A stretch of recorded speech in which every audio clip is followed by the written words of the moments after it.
Don't forsake me, Father. I know this is a season. Utasimama tena Jose. Nimelia sana, nimekosa hata nani. Na watu ambao wamelala kitanda moja ama wamejifunika shuka moja, ni vibaya kuongelea hao watu. Elizabeth atabaki akiwa mke wangu, watoto wale watabaki. Hi Tuko family. My name is Kingori Wangeshi and this is yet another episode of my story. Now picture this. At one moment you're on billboards, TV commercials and on newspapers. Celebrity type of status. The next minute una plan funeral yako kwa sababu ya vile maisha yamekupeleka mbio. That's the story we're about to hear from Joseph Mburu, also known as Ni Kama Video, Ni Kama Drama. Na mtazamaji, hii video ni kama drama. I was there just in pare kwa car wash. I witnessed ni kama drama, ni kama video. Mimi naitwa Jose. Ama wala wananijua. Kama drama ni kama video. Wewe ndiye ulianzisha hiyo slogan ya ni kama drama ni kama video. Mimi mwenyewe. Na hiyo ilikuwa kama miaka 10 hivi kama sikosei. Wakati ulikuwa unapeana hiyo interview kwa TV, ulikuwa unajua kwamba itakuja kukubadilishia maisha? Sikujua.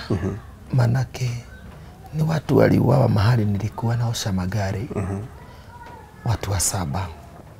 Na mimi nikaokokea pale, sikupigwa risasi. Na walikuja mahali nilikuwa, walikuwa natoka wanapigwa risasi, walikuwa wezi. Sasa vile walipigwa marisasi, mimi nikatokea pale chini ya gari. Askari alikuwa anataka kunipiga risasi. Mmoja akamwambia ule hakuwa kikundi cha hawa watu. Nikaponea kifo na nikaamuka na nikajikuta kwa media, nikasema vile ilikuwa. Na mwisho ndio niling'oa maneno, nikasema ilikuwa ni kama drama, ni kama video. Sasa ni wakati gani ambapo hiyo slogan, pole sana kwa maumivu, sasa hivi ni wapi kunauma? Mgongo inauma, spinal cord. Ndio inauma sana sana, so nadungangwa sindano. Na sijaenda. Nataka tukimaliza hapa niende. Pole sana. Nilikuwa nauliza ni wakati gani ambapo sasa ulijua kwamba hiyo slogan sio interview tu? Manake watu wengi wamepeana interview kwa TV na radio. Lakini ni wachache sana ambao imewabadilishia maisha. Wewe ni kulifanyika nini ndio sasa ukajua ala kuna kitu nilisema lakini ilibadilisha maisha yangu? Vile nilijua ilibadilisha maisha kwangu. Ilikuwa 2013. Vile nilimaliza kusema hiyo slogan, hakukuwa na online sana. Ungeonekana kwa TV, ungekuwa wewe, kila mtu anasema ndiye huyo, ndiye huyo. Sasa mahali nilikuwa watu wakaanza, hata nikienda wapi, watu wanasema ndiye huyu tumemwona. Sasa mimi nikajificha, kaenda hapa nipo, area niko, ya Kasarani. Sikuwa nimezoea hiyo maisha ya kila mtu ananipoint, ananiangalia. Sasa nikapotea hapa. Na ilibadilisha maisha yangu. Ulikuwa unafanya kazi gani kwa hiyo wakati? Hiyo wakati nilikuwa napika chips. Sasa nilikuwa nimeandika vijana kadhaa pale 44. Na nilipowaandika nilikuwa nawaacha kwa kazi. Juu mimi napenda kujifanyia kazi. Naenda side hustle ingine, naenda kuomba kibarua ya kuosha gari. Hasa hapo nikiosha gari ndio maktaba ilinikuta. Lakini hiyo mwanzo mimi kukaa kwangu vile nitoka nyumbani kwa wazazi, nikamaliza form 4, nikaingia upande wa Kawa West. Upande wa Kawa West ndio nilikuta madam anaitwa Pauline. Akona passion ya kusaidia na huwa na orphanage. Sasa hapo na mimi juu Mungu ameniita kwa hiyo mwito, nikaenda pale, nikaanza kufanya kazi ama ushirika pale katika ile kanisa ama katika ile orphanage. Nikioshea watoto nguo, nikiwapikia mpaka wa leo. So nilikuwa nafanya kazi, akanichukua kama mtoto wake vile nitoka nyumbani. Wazazi wangu ni wazazi wazuri na washukuru. Na sasa vile nilitoka huko form 4 niliangukia mikononi mwake. Na vile niliangukia mikononi mwake nikakuwa huko miaka 2. Nikaona juu hapa watu wanafinyirika kidogo. Nikaweka kabiashara yangu ya chips. Mahali kunaitwa Jua Kari. Nikaanza kupika tu chips pole pole. Kazi ikasimama. Nikaandika vijana, nikaandika wamama. Hapo ndio Mungu akanipatia nikiwa hapo vision ya kwenda kuangalia watu ambao ni old age, wamama. So biashara ikashika. Sasa watu wakaona ni kama niko na pesa. Hasa wezi walikuwa wananikuta kwa nyumba. Kuna siku walikuja kwa nyumba wakabeba karibu 50,000. Na wakaniambia ni vile wamekuta pesa wangenimaliza. Juu kuna mtu kwa nasikia vile nauza. Sasa mimi mwenyewe ngoja kidogo. Biashara yako ilikuwa imeshika kwa sababu watu walikuwa washakuona kwa TV. Na mimi mwenyewe hiyo ndio passion yangu ya kupika. Na huwa napenda passion mambo ya hoteli. Na kuhudumia watu na kuhudumia wananchi. Hiyo ndio passion yangu na ninapenda. Sasa nikasema mama akaniambia kwa ajili ya maisha yangu jikuwe salama. Nitoke huko nikaenda 44 hapo karibu. Nikaanza ile biashara. Sasa 44 biashara ikashika na nikaandika vijana wengi. Hapo ndio niliona niende side hustle pale kwa Kawosh. Sasa hiyo ndio niliona hiyo scene ya watu wakauawa na nikasema vile ilikuwa. Na nikasema ilikuwa ni kama drama, ni kama video. Jina yangu ikashika kule, watu wakanijua. Watu wakanijua sana. Ya Jose the Witnessa ni kama video, ni kama drama. Sorry to say this, tukiwa 44 Pastor Pauline ujipatie nguvu. Nyumba ikachomeka pale ya watoto yatima. Orphanage ikachomeka. Vile ilichomeka tukakuwa hatuna mahali pa kwenda. Mimi mwenyewe juu ya ile anxiety, kuogopa. Na najua mama Pauline anaweza sema hivyo. Tukahamia upande wa Mweki. Na mimi nilihama mbele. Maana kule jina ilikuwa kubwa. Nikaona tena watu wamenijua. Nikasema ni nini hii kitu Mungu inanifuata. Nikasema wacha niende exile. Nikahamia upande wa Mweki. Nikaingia kwa biashara tena. Najua watu hawajui. Watu tu wananiona. Hawajui historia yangu. Hawajui vile mahali nilianzia. Labda mtu anaweza niona hivi. Ajue mambo za kwangu Jose vile tumejuana hapa. Ajui mwanzo lakini kuna mahali nimetoka. Na mahali kuna kasemu Mungu amenitoa. Nikaweka biashara. Biashara ikashika. Nikaandika watu wengi. Najua watu wako pale wanaweza sema. Biashara ikafika mahali nilikuwa na mwagiwa lori mzima ya waru. Nikaanza kufanya kazi, nikaandika vijana, nikaanza kuandika wamama, watu wa society. Nikaanza mtu anakuja namchukulia mafuta, namchukulia kuni, namchukulia nini, nikakuwa msaada. Ile kazi tena ikarudi ya kufeed disabled na kwenda kuangalia wamama. Hiyo pesa yangu nikakuta mzee ambao namdhamini sana. Anaitwa Baba Kim. Najua hako. Kuna Wakaro alikufa. Kuna Mama Karo. Anajua yeye mwenyewe yako na anajua. Tukaanza kuzunguka tena tukifeed watu. Watu hawakuwa wanajua. Tunafanya chini ya maji na si huku area tuko. Tunazunguka mbali kuangalia wale wamelemewa na maisha. Mimi juju nilikuwa na huduma ya kwangu. Pastor Pauline na yeye akakuja na watoto Catholic Road. Sasa unaona ile chini ya kufuatana kutoka West, kutoka 44 mpaka Catholic Road. Hata wa leo vile nilijisimamisha na pastor nikaona ameanza angalau watu kusimama na yeye. Mimi mwenyewe nikaconcentrate na mambo ya kwangu na familia yangu. Sasa hivyo ilikuwa mwaka gani? Kama naweza kumbuka vizuri. Kama 2016 hapo. Kwa hivyo kuanzia 2013 mpaka 2016 miaka mitatu umekuwa ukikulia jina ama hii phrase, yani kama video ni kama drama. Sasa nikaona tena huku watu wamenijua sana. Na unajua nilipotea juu watu tena wakanijua. Hapo ndipo watu wa Safaricom juu watu walikuwa wanakuja wengi, wananidanganya na sign vitu, wanakulia jina yangu. Safaricom wakakuja. Walinikuta nikiwa kwa nyumba. Nilikuwa nimekataa. Walikupigia simu ama kuliandaje tu? Walinitafuta. Wakakuja, yani physically. Na hapo ndipo walifanya assurance ya kwamba sisi ni Safaricom na tunataka kukusaidia. Na ningetaka kushukuru watu wa Safaricom walisimama na mimi. Na ni Mungu alitumana, manake aliona ile kazi nafanya.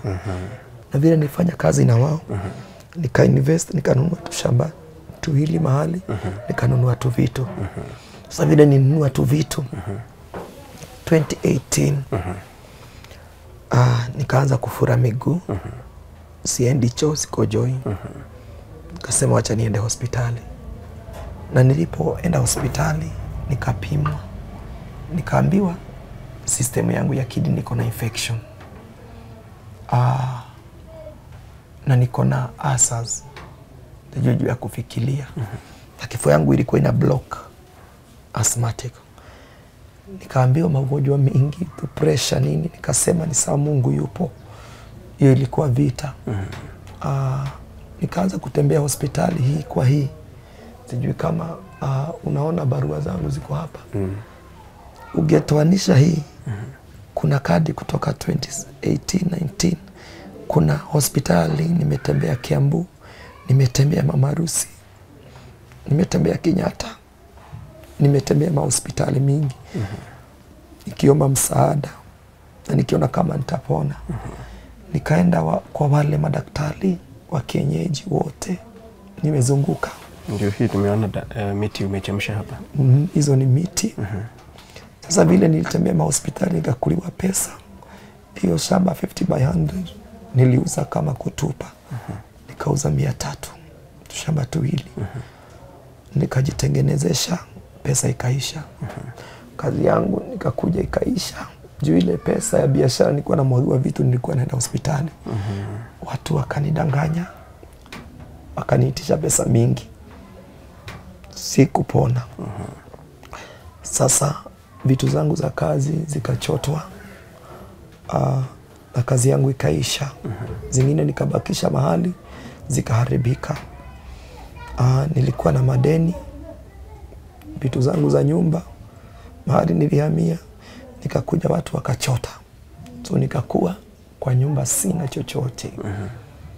Mimi nikapata depression. Nimeanzia safari yangu 2018, 2019, 2020. Ndio kila kitu yangu iliisha. Na nikaona sina dhamana ya maisha.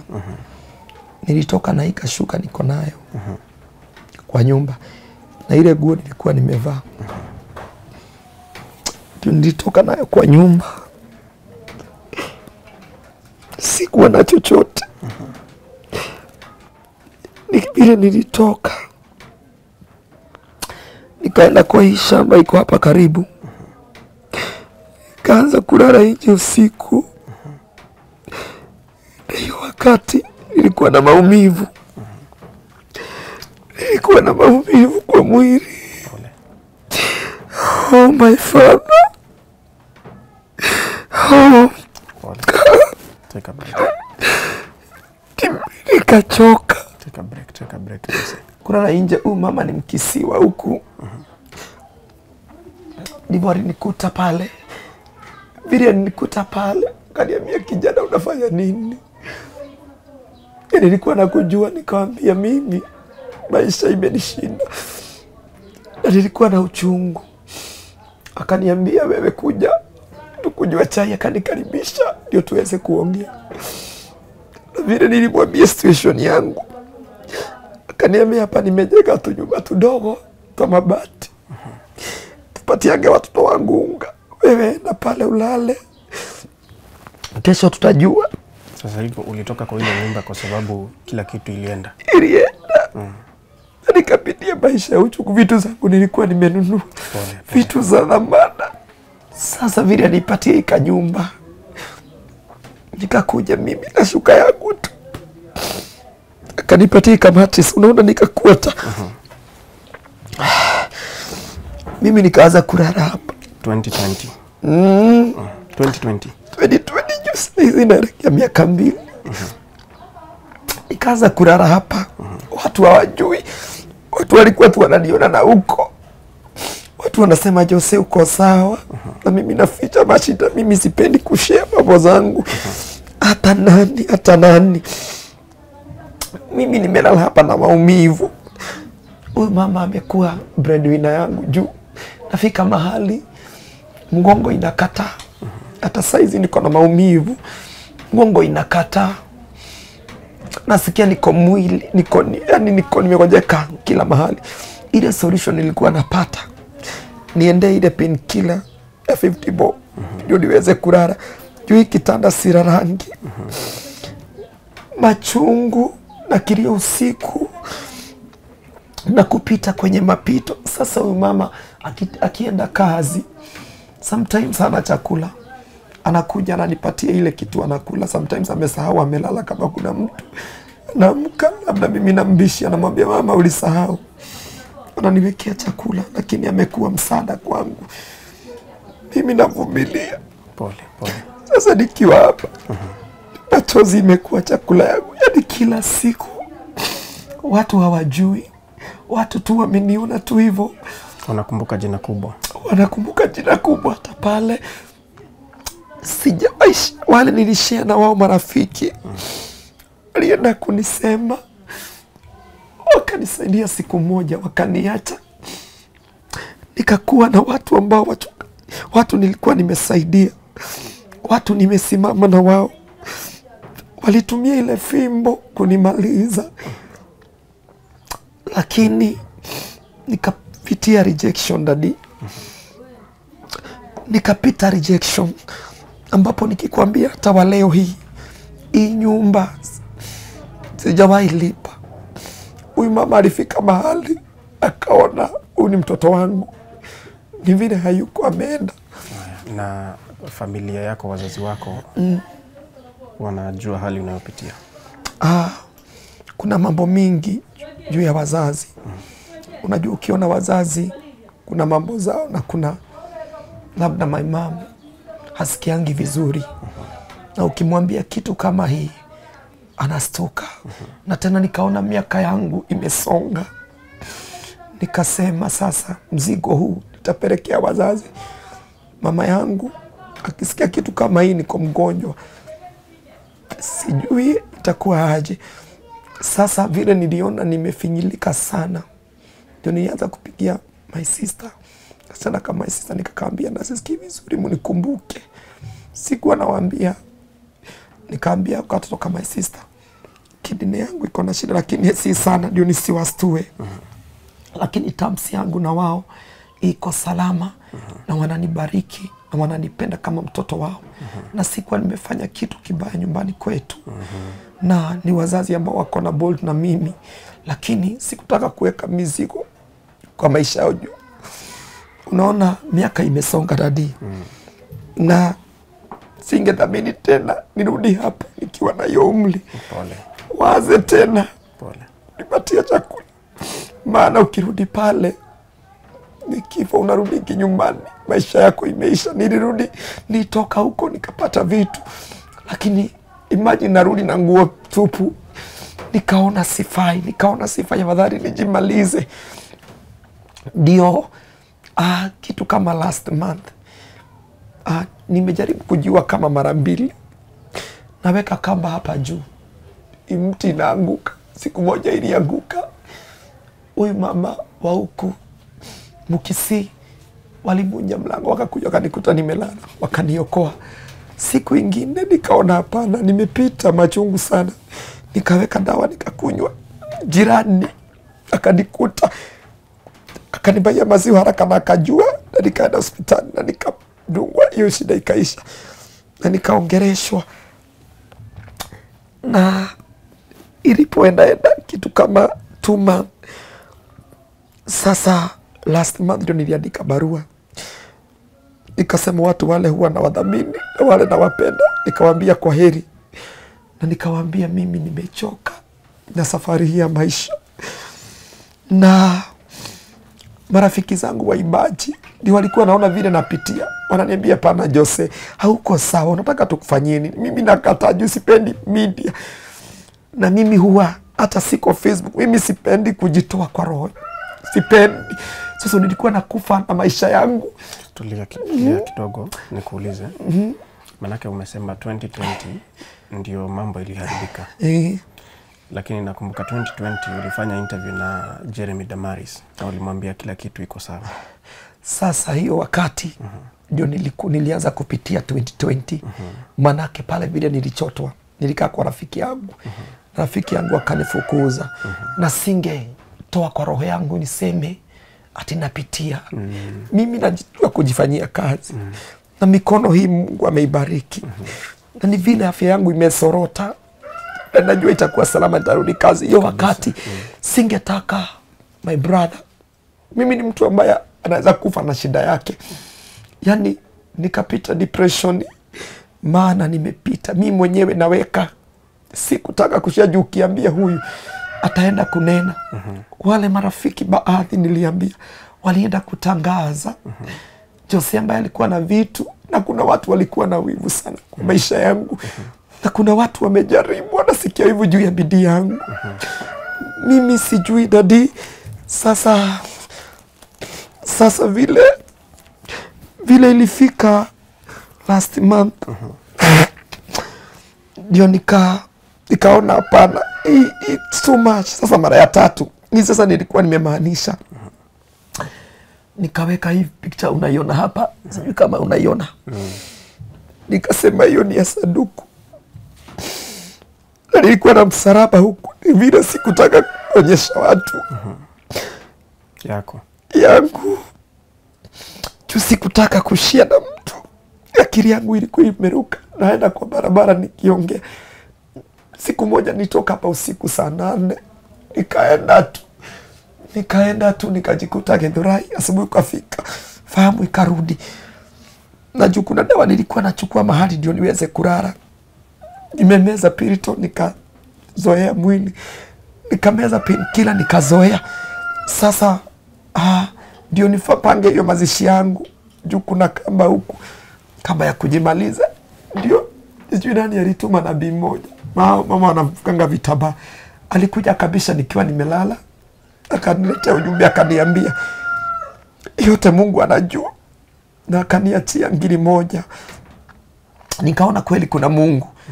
Hiyo the following day, kama 2 weeks time from now, ndio kijana rafiki yangu anaitwa brother Dennis. Namshukuru sana. Amenishikilia, tumetoana naye mbali. Kuna kijana anaitwa Dennis ule ameimba Shukuru. Ule anajulikana Sokorasi ya Nairobi. Amenishikilia na Mungu ambariki. Ndio alikuja hapa.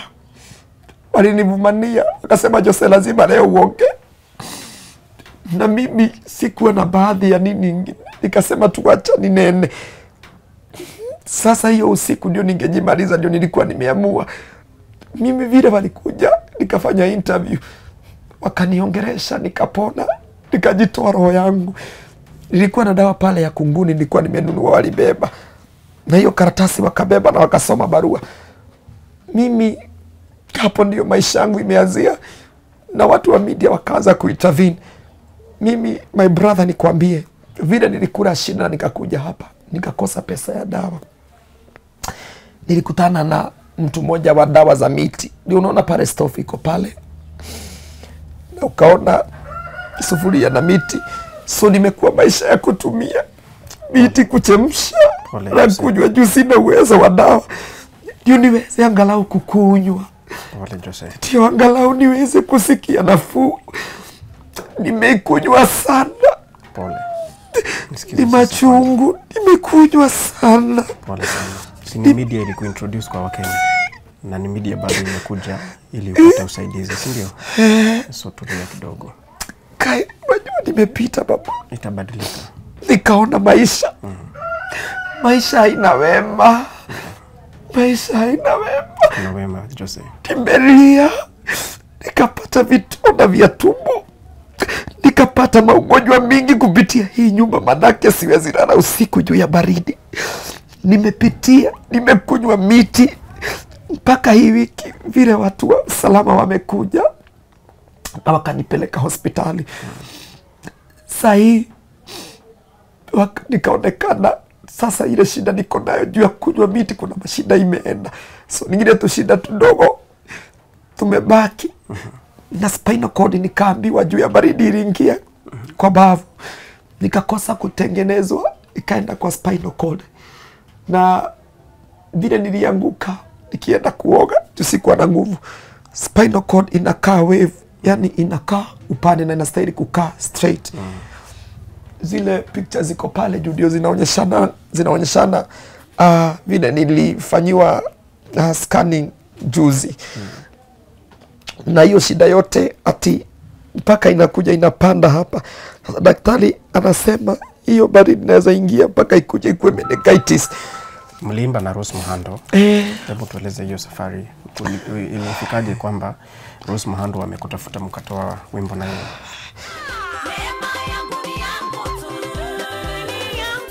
Tulijuana na mwimbaji mmoja. Naitwa Olivani wa kwao. Sasa tukaimba na yeye nyimbo kama moja mbili. Na ndiye aliniambia, Jose, studio nzuri ya kuimbia, twende nikupeleke. Nikapelekwa Machakos. Na hapo ndipo tukaonana na Rose. Na Rose alikuwa anapitia maumivu. Na alikuwa anapitia kwenye depression na mambo mingi. Na hapo ndipo tuliungana na yeye na tukaimba wimbo. Tukasema neema yangu ni yangu, yako ni yako. Na hiyo wimbo ikafanya salama. Pale kwa YouTube kienda uangalie Jose Drama. Lakini hiyo mbele nilikuwa nimeimba albamu yangu ya kwanza. Sio drama na sio video. Lakini ni Yesu amenifikisha hapa. Na vile nilikuwa naandaa albamu yangu ya 4 audio nimeimba. Hii audio yangu ya 4 naimba utatoka salama. Sikujua kama nitapitia kwa hii machungu. Wewe ulikuwa unajitabiria kwamba utatoka salama? Sikujua, manake ni wimbo ilikuja na nikaimba ikiwa na afya nzuri. Nikaimba utatoka salama ama itatoka salama ni audio. Na nikaimba nikasema wimbo ingine nipe Yesu maisha mazuri. Sikujua kama napita hili. Ndio ikuwe testimony. Sikujua kama niko na pito mbele yangu. Niko na giza hili ambazo imetanda. Hii kitanda unaona ni mtu alitupa pale, ilikuwa na kunguni. Unaona haina bao. Mtu akatupa pale, nikapiga spray, nikaingiza kwa nyumba. Na bado kuna mapito, unajua kunguni haziishangi. Lakini Yesu ni mwaminifu, nimepita kasafari. Mabonde, milima nimepita. Mimi sijui watu wanaweza nena nini. Kile kitu watu wanajua sio kile mimi nipo kwa roho yangu. Mimi mwenyewe nikifungua baba, mimi najua siri yangu na Mungu. Najua saizi hata nikifa mahali naweza enda. Mimi najijua sana na Mungu na safari yangu. Na sitaki watu vile watu wananena, vile watu wanajua nyumbani. Mimi nilisema wacha mimi na Mungu nisimame. Ndio nimesimama siku ya leo nikijua kuna jawabu. Kabisa. Mimi nimeria. Jose. Let's give him some minutes. So to breathe. Tulia brother. Ni machungu. Tuko hapa. Yatoke kwa roho.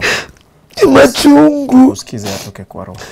Ni machungu. Ni basi yani nimekosa hata mtu wa kusimama na mimi nilisimama na watu. Na Mungu anajua hivyo ndivyo iko. Tulia. Mungu anajua. Tulia. My Father. Hoy. Don't forsaken me, Father. I know this is a season. Najua wakati utaisha ndani. Na kama umekuja kunitia nguvu. Yes. Najua hii safari itaisha. Kabisa. Na utasimama tena Jose. Nimeria sana, nimekosa hata nani. Akuja aseme Jose, kaa hapa Jose fanya hivi. Tulia Jose kwanza. Tulia kwanza ndio tuweze kuendelea. Ndio tuweze kuelewana. Take a few deep breaths. Umeongea sana kuhusu watu ambao wanaongea na ni kweli wakati ulifanya interview ya kwanza I think sikumbuki ilikuwa channel gani. Ulifanya interview na kulikuwa na reactions kwa watu ambao walikuwa wanaiona na pia kwa watu ambao ulitaja kwenye ile interview. Utazungumza nini kuhusu hayo maneno? Sasa nikiona watu, kuna watu wale wawivu, watu wale wanaona tasaidika. Mimi hizo miaka nimekaa na mashida, sikuwa nimetokea, nilikuwa nakula shida, ningejiua ingekuwa hivyo. Sasa ile nimekuja kwa limelight. Juu nimeona wale marafiki walinena wakosa kuniongeresha. Nikasema acha sasa niingie kwa msaada. Juu nimeachiliwa. Sasa nikaona wacha nikuje niombe msaada. Sasa hizo watu wale wako na wivu, wengine wadogo ndio wanakuja wananika pa. Na hata wewe, hata ule ananiangalia pale, hakuna mtu hana maadui, si ni ukweli? Si kila 100% utakuja wewe umetembea. Hata wewe unaandika pale ukiwa adui, unaandika kitu mbaya. Hata uko na adui yako ambaye anakuona nasikia hapana. Sasa na tena kukosi watu wazuri. Kuna watu wazuri wananipigia simu, wengine wakiwa na chochote wanakuwa baraka. Bibi yako hawezi kuwa adui yako, manake mlikuwa familia moja. Kwa niliona majibu, alijibu interview. Akasema kwamba hakuna kitu alikuibia. Na akienda kwenye yako huko Lebanon, alikuwa ametoka kwao nyumbani. Hapo kuna sasa vipi? Mimi ni mtu ambaye nimekuambia tena huwa narudi katika maandiko. As long as huyo bibi tuliingia kitanda na yeye na tukafanya maagano, na huwa na dhamini wanawake na ninawapenda sana, maana ndio wamenishikilia na watoto. Niko na watoto. Mimi napenda bibi yangu. Nika safari tulianzania. Hata nikiwa huko orphanage tulikuwa tunaonana. Na tunaenda kwa rafiki yangu tunalala huko. Na miaka mingi imepita, hatukujua na miaka 5 ama 6. Hasa watu wanaingilia hawajui mahali tulitoana.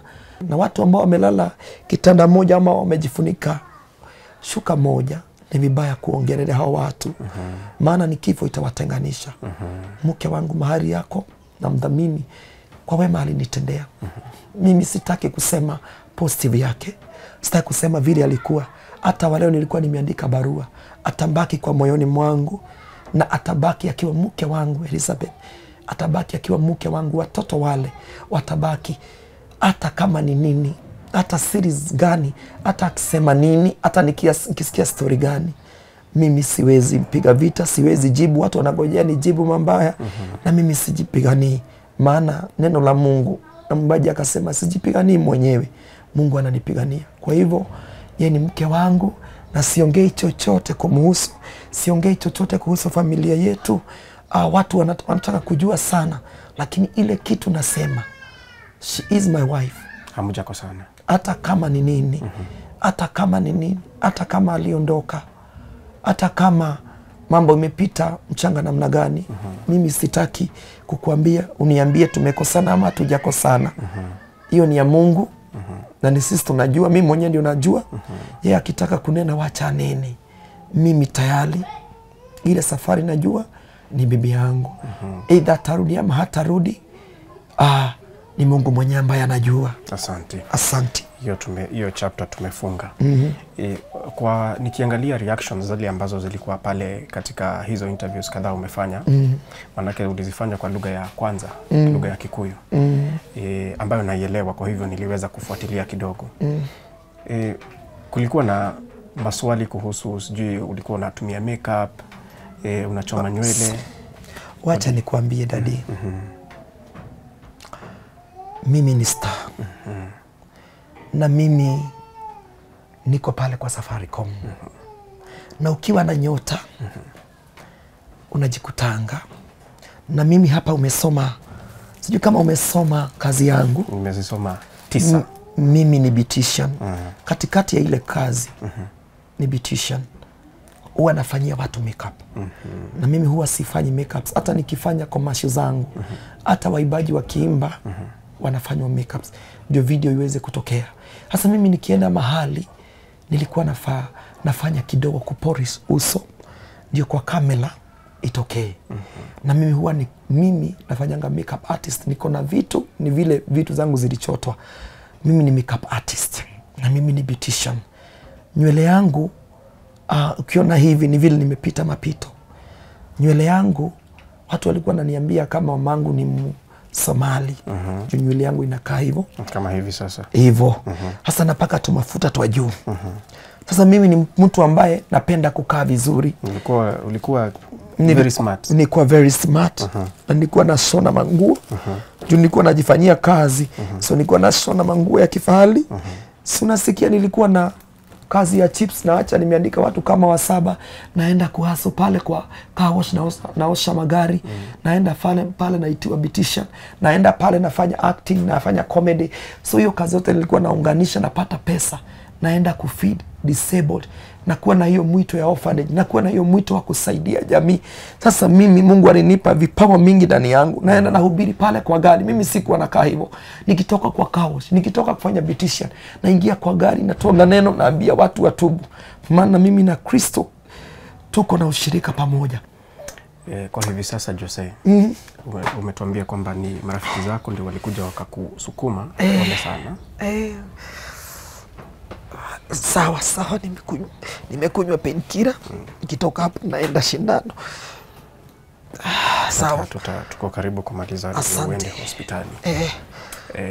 Umetuambia ni marafiki zako ambao walikusukuma uweze kujitokeza, uzungumze, uyatoe kwa moyo wako, ili at least uweze kupata usaidizi. Ni usaidizi wa aina gani ambao unahitaji kwa sasa? Hii nyumba vile unaona, si unaona pale kuna maji? Unajionea? Mtu wetu wa kamera amekanyanga maji.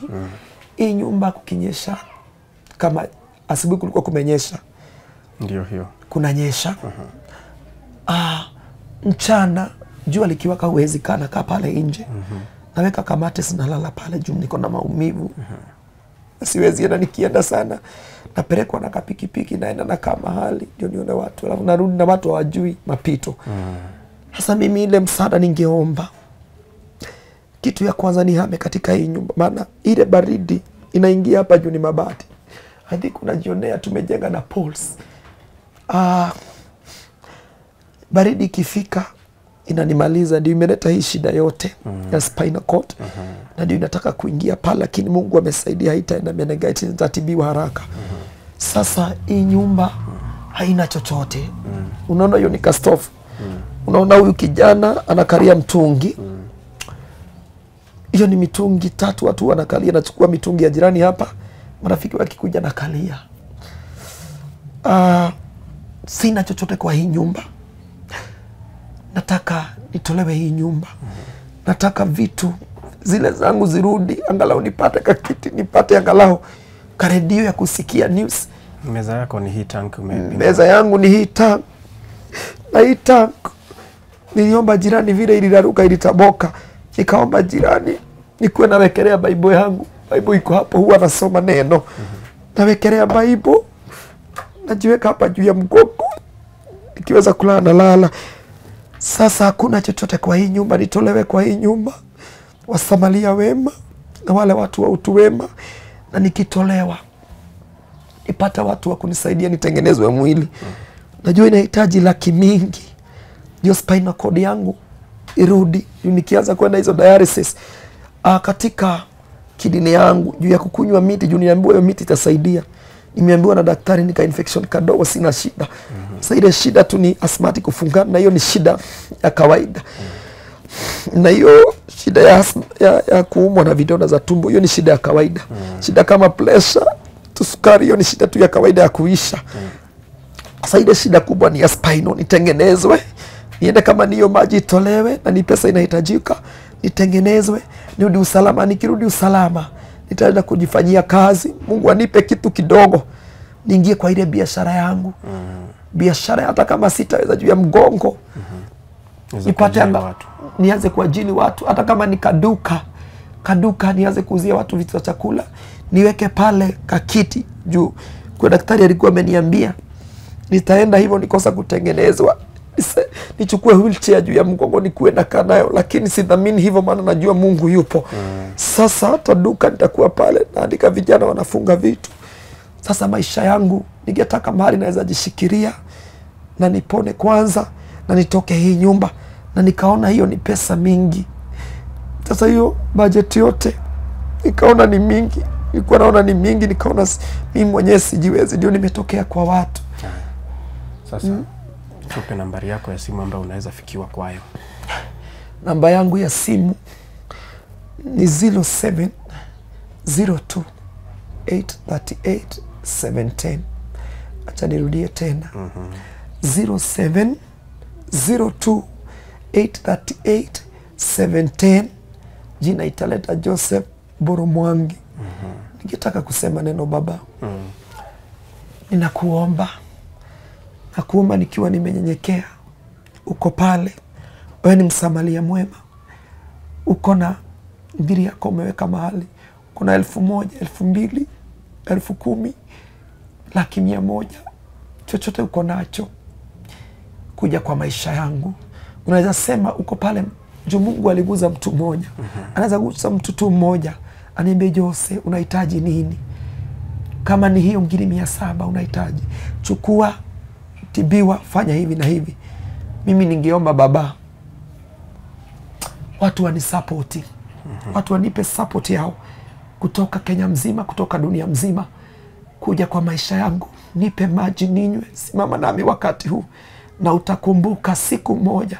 Ulisimama na Jose na mteule wa Mungu. Naye Mungu atakubariki kitu na kingine. Jaribu Mungu kuja kwa maisha yangu. Simama nami wakati huu. Nimesimama na watu wamenitoroka, lakini kuja, sikia hii sauti ya kwangu. Simama nami na siku moja utaona sitakuaibisha. Siku moja nirudi kwa music yangu na utasema kweli, utafurahia matunda ambao umefanya. Juu najua mimi siku moja nitakuwa tena, nitaingia tena kwa ma-TV, nitaingia tena, na nikibarikiwa tena nitakuwa kioo cha jamii, nitasaidia watu na nitahubiri neno la Mungu na nitakuwa kwa Mungu salama salimini. Kwa hivyo Mungu akubariki. Enda pale kwa YouTube, andika Jose Drama. Enda pale kwa nyimbo zangu, nitie nguvu. Simama nami chochote. Either mavazi, sina mavazi, unaangalia ya kwenda mahali, juu nguo zangu zilichotwa kila kitu. Sina viatu. Hii nyumba unaona haina hata chochote. Baba, Mungu akubariki. Nimesikia vizuri, umenitembelea, umekuwa mgeni wangu. Umenitia nguvu. Na nimeshukuru kwa ajili yako. Mungu awabariki. Na mimi nitaka kusema kwamba kuna watu walikuwa wanasema ni kama unaishi ile phrase ya kusema ni kama drama. That this is drama. I can tell this is not drama. Mtu atoke pale vile tunaona ile picha. Kukua hivi, kuna safari umepitia. Kuna safari. Kuna safari. Pole sana. Na tuna hope hii story umeshare na sisi itaenda kubadilisha life yako pia. Amina. Kwa sababu unaona ulianza chini, ukatokea kwa media, ukaenda juu, ukaanza kufanya commercials. Sasa umerudi chini. Sasa the next thing Jose is not to die. Usikubali. It is time to go up. Amen. Sindio? Amen. May God bless you. Amen. May he change your life. Amen. Ndio ukuwe na testimony pia. Amen. Yes. So umeniambia hata Rose Muhando alikuwa anapitia. Alikuwa na mapito. Na sasa aliweza kuinuka. Amekuwa na mapito for many years. Na amekuwa na changamoto. Vile tukaimba na yeye wimbo watangoja sana. Hata sasa watangoja sana uende chini. Amina. Hiyo neema ikambeba. Na hiyo neema ikamrudisha juu. Na hiyo wakati mimi nilikuwa na kitu. Sasa ulikuwa sawa. Ilikuwa sawa. Na sijui kama ni kubadilishana, tulibadilishana. Mimi nikachukua hiyo matatizo. Lakini mimi nilifanya kazi ya Mungu. Akarudi pale, maana kipaji hiki ni cha Mungu, na hii kibao Mungu alitupa watangoja. Kikaenda juu na ikafanya vizuri sana. Asante sana. Na sasa utarudi juu. Nitarudi juu baba. Tuko family. Hiyo ndio story yake Joseph Mburu, ambaye sana sana anajulikana kama ni video, kama ni drama. Amen. Also known as Jose the Witnesser. He has just spoken life into his life. Amen. Tusimame na yeye kama familia. Amina. That is his story. My name is Kingori Wangeshi, right here on Tuko. Thank you so much for your support, even that you extend to the people that we bring to you. Amen. And if you would like to suggest a story, you know, someone that we can also feature here, you can WhatsApp us on 0115 106 407. That is 0115 106 407, and we shall bring them to you. Kwaheri.